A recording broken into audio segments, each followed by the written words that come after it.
एक बार चार मित्रों को यह जानने की इच्छा हुई कि सत्य क्या है और जीवन का वास्तविक अर्थ क्या है। वे सोचने लगे कि इस प्रश्न का उत्तर कौन दे सकता है। गांव के बुजुर्गों ने उन्हें सलाह दी, यदि तुम्हें सत्य का ज्ञान प्राप्त करना है तो गौतम बुद्ध के पास जाओ।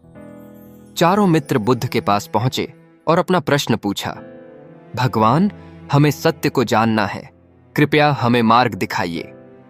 बुद्ध ने मुस्कुराते हुए चारों को अलग अलग कार्य सौंपे।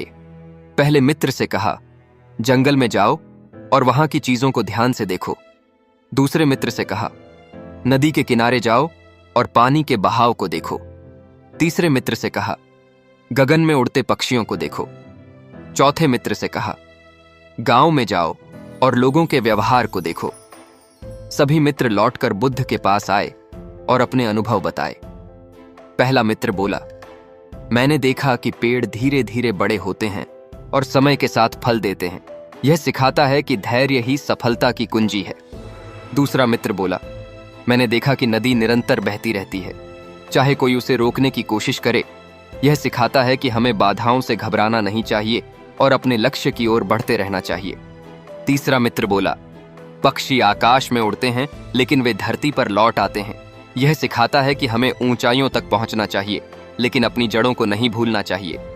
चौथा मित्र बोला, गांव में मैंने देखा कि जो लोग प्रेम और करुणा से रहते हैं वे अधिक खुश रहते हैं।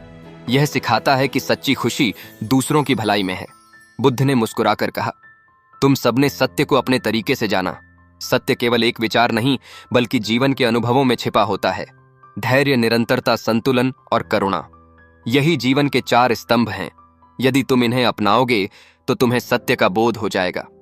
सत्य केवल पुस्तकों में नहीं बल्कि अनुभवों में मिलता है। जीवन में धैर्य, निरंतरता, संतुलन और करुणा आवश्यक हैं।